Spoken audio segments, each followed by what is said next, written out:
Bismillahirrahmanirrahim. Assalamualaikum warahmatullahi wabarakatuh.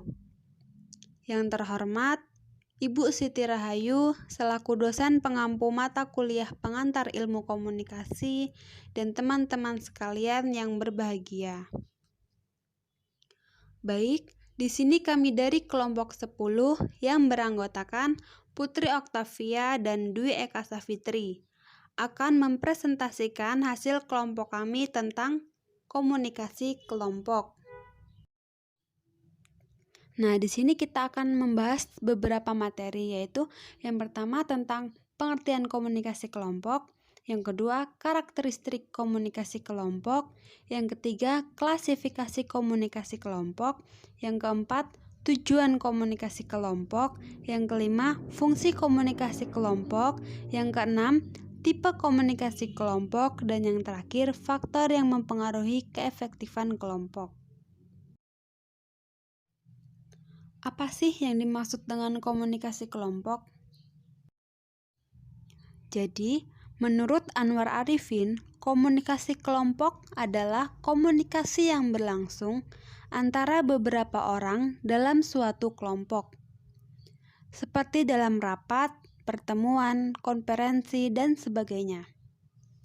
Michel Bourgen mendefinisikan komunikasi kelompok sebagai interaksi secara tatap muka antara 3 orang atau lebih dengan tujuan yang telah diketahui, seperti berbagi informasi, menjaga diri, pemecahan masalah, yang mana anggota-anggotanya dapat mengingat karakteristik pribadi anggota-anggota yang lain secara tepat.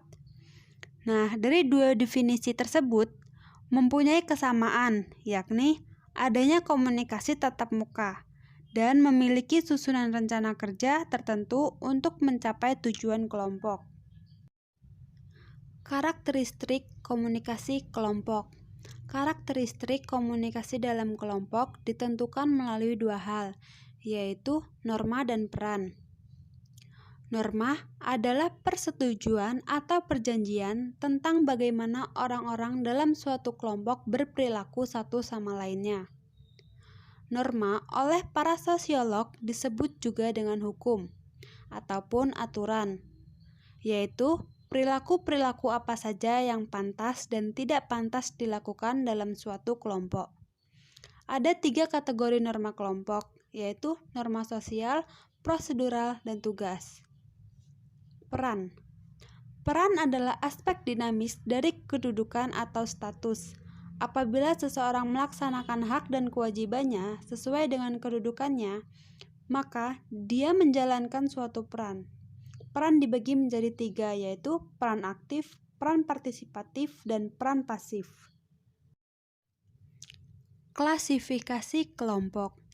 Klasifikasi kelompok terbagi menjadi 3, yaitu yang pertama kelompok primer dan kelompok sekunder, yang kedua kelompok keanggotaan dan kelompok rujukan, yang ketiga kelompok deskriptif dan kelompok preskriptif.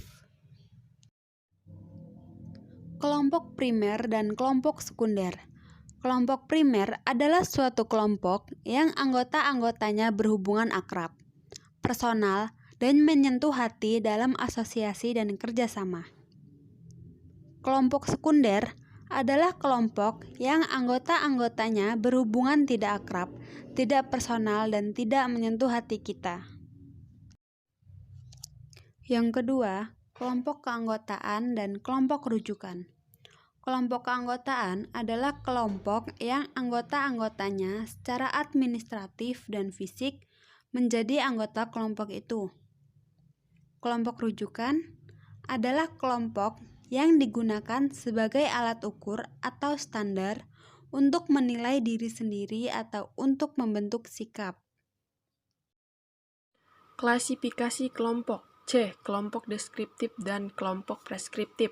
Berdasarkan tujuan, ukuran, dan pola komunikasi, kelompok deskriptif dibedakan menjadi 3. Yang pertama, kelompok tugas, yang kedua, kelompok pertemuan, ketiga, kelompok penyadar. Kelompok preskriptif mengacu pada langkah-langkah yang harus ditempuh anggota kelompok dalam mencapai tujuan kelompok. Cragan dan Wright mengategorikan 6 format kelompok preskriptif, yaitu A. Diskusi meja bundar, B. Simposium, C. Diskusi panel, D. Forum, E. Kolokium, E. Prosedur parlementer. Tujuan komunikasi kelompok ada 10, yaitu yang pertama, menjalin hubungan sosial antar individu, dan kedua, menyalurkan ide, pikiran, gagasan, saran hingga kritik. Yang ketiga, menjadi sarana atau alat terapi diri, dan keempat, sarana untuk belajar dan meningkatkan pengetahuan. Kelima, membuat sebuah keputusan. Keenam, menghasilkan sebuah solusi. Ketujuh, menjadi media penghubung antar pihak, dan kelapan, menyusun rencana atau kegiatan kelompok.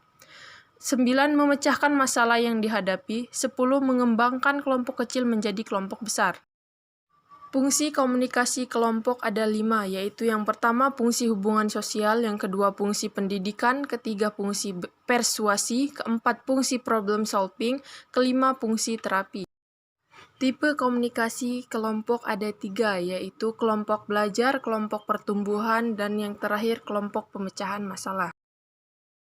Faktor-faktor yang mempengaruhi keefektifan kelompok yaitu ada 2. Yang pertama ukuran kelompok dan kedua jaringan kelompok.